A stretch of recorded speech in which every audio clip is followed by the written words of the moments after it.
Good morning प्यारे बच्चों।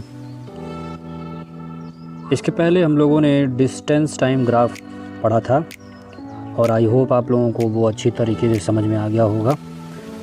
आज हम लोग स्पीड टाइम ग्राफ के बारे में पढ़ेंगे और उसमें जो फर्स्ट केस है that is speed time graph when speed remains constant, यानी स्पीड जो है कांस्टेंट अब होगी और उस समय स्पीड टाइम ग्राफ कैसा बनेगा ये देखना है। तो सीधी सी बात है कि यहाँ पर आपको दिख रहा होगा कि ये जो स्पीड जो है हमारी बिल्कुल एक फ़िक्स वैल्यू पर आकर रुकी हुई है, यानी टाइम इंक्रीज़ हो रहा है as the time increases but there is no change in speed.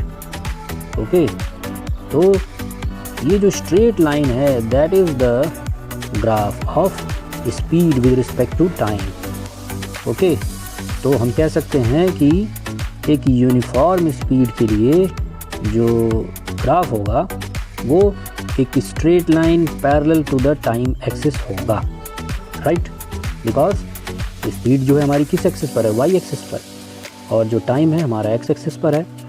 तो वाई एक्सिस में तो कोई चेंज नहीं आ रहा है, इसलिए ये बिल्कुल कांस्टेंट दिख रहा है हमको, क्योंकि स्पीड में कोई चेंज नहीं है, बट टाइम विल चेंज। सो इस तरह का जो ग्राफ बनेगा वो कांस्टेंट स्पीड के लिए बनेगा। इसमें एक चीज़ और हम लोगों को समझने की ज़रूरत है कि क्या हम इस स्पीड टाइम ग्राफ से और क्या डिटरमाइन कर सकते हैं। तो उसके लिए हमने देखो एक क्वेश्चन बनाया है, how to find distance travelled by body from speed time graph. Speed time graph की मदद से हम कैसे distance travelled by body calculate कर सकते हैं। तो जैसा कि हम लोग जानते हैं speed is equal to distance travelled upon time taken. So distance traveled is equal to how much? Distance traveled is equal to speed into time taken, right? तो अब जरा हम लोग ग्राफ में देख लेते हैं कि ग्राफ में कहाँ पर स्पीड है और कहाँ पर जो है टाइम है। तो लेट अस सी। ओके,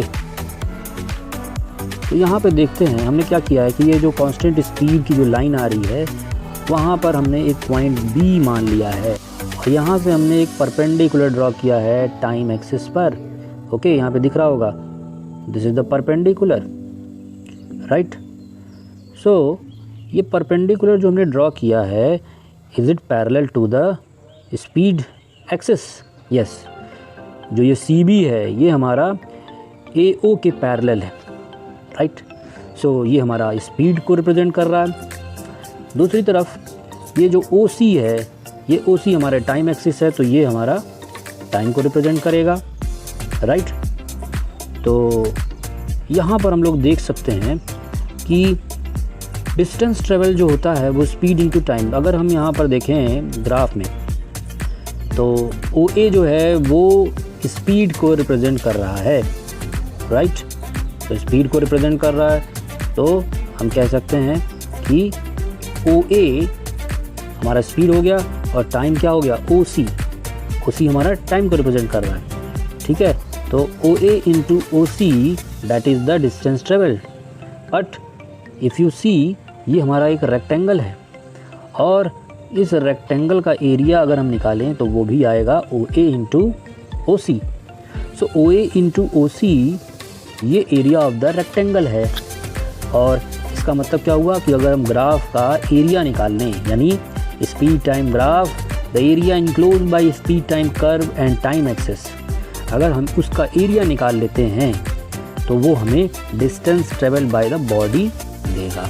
ओके, तो यहाँ से बिल्कुल क्लियर कॉन्सेप्ट समझ में आ रहा होगा कि जो हमारा ग्राफ है स्पीड टाइम ग्राफ, और उस स्पीड टाइम ग्राफ का अगर हम एरिया निकाल लें, ठीक है, यानी जो हमारा ग्राफ है उसका एरिया अगर हम निकाल लें तो हमें डिस्टेंस मालूम चल जाएगा। ओके, तो आई होप आप लोगों को ये इन्फॉर्मेटिव लगा होगा।